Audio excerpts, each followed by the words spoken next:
Marcos capítulo 3. Em outra ocasião, Jesus entrou na sinagoga e encontrou ali um homem que tinha atrofiado uma das mãos.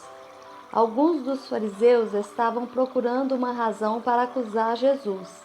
Por isso, o observavam com toda a atenção, a fim de constatar se ele iria curá-lo em pleno sábado. Então convidou Jesus ao homem da mão atrofiada: levanta-te e vem aqui para o meio. Em seguida, Jesus indaga deles: o que nos é permitido fazer no sábado, o bem ou o mal? Salvar vidas ou matar as pessoas? No entanto, eles ficaram calados. Indignado, olhou para os que estavam ao seu redor e, profundamente entristecido com a dureza do coração deles, ordenou ao homem: estende a tua mão. Ele a estendeu e eis que sua mão fora restaurada.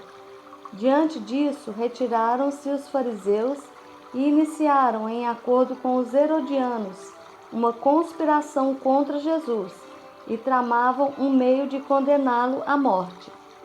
Jesus retirou-se com seus discípulos e foi na direção do mar, e uma numerosa multidão vinda da Galiléia o seguia. E assim que ouviram a respeito de tudo que ele estava realizando, grande quantidade de pessoas provenientes da Judéia, de Jerusalém, da Idumeia, das regiões do outro lado do Jordão e das cercanias das cidades de Tiro e Sidom veio ter com Jesus. Então, por causa das multidões, ele pede aos discípulos que passem a manter um pequeno barco à sua disposição, para evitar que a massa de pessoas o apertassem, tirando-lhe os movimentos, pois ele havia curado grande multidão, de modo que todos os que padeciam de alguma enfermidade se acotovelavam na tentativa de vê-lo e tocá-lo. E acontecia que todas as vezes que as pessoas com os espíritos imundos o viam, atiravam-se aos seus pés e berravam: Tu és o Filho de Deus.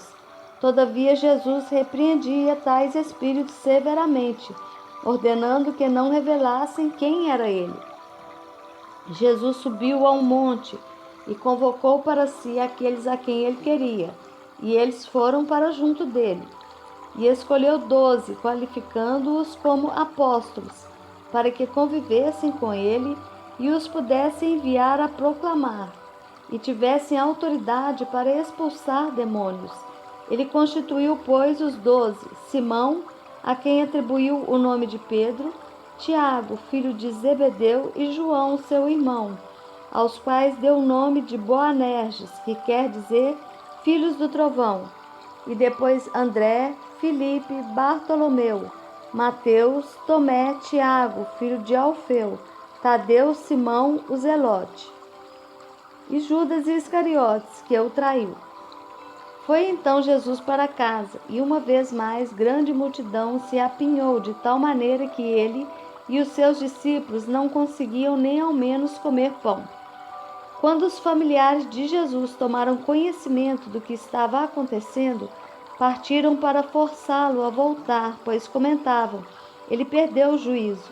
Mas os mestres da lei, que haviam descido de Jerusalém, exclamavam: ele está possuído por Beelzebu, e mais, é pelo príncipe dos demônios que ele expulsa os demônios. Foi então que Jesus os chamou mais para perto e lhes admoestou por parábolas: como é possível Satanás expulsar Satanás? Se um reino estiver dividido contra si mesmo, não poderá subsistir. Se uma casa se dividir contra si mesma, igualmente não conseguirá manter-se firme. Portanto, se Satanás se atira contra si próprio e se divide, não poderá subsistir, mas se destruirá. De fato, ninguém pode entrar na casa do homem forte e furtar dali seus bens, sem que primeiro o amarre. Só depois conseguirá saquear a casa dele. Com toda certeza, eu vos asseguro que todos os pecados e blasfêmias dos homens lhes serão perdoados. Todavia, quem blasfemar contra o Espírito Santo jamais receberá perdão. Pelo contrário, é culpado de pecado eterno. Jesus explicou isso porque eles estavam exclamando: ele está possesso de um espírito imundo. Foi quando chegaram a mãe e os irmãos de Jesus, e ficando do lado de fora, mandaram alguém chamá-lo. E havia grande número de pessoas sentadas em torno dele, e lhe avisaram: Olha, tua mãe, teus irmãos e tuas irmãs estão lá fora e buscam por ti. Então ele lhes respondeu com uma questão: Quem é minha mãe ou meus irmãos? E repassando com o olhar a todos que estavam sentados ao seu redor, declarou: Aqui estão minha mãe e meus irmãos.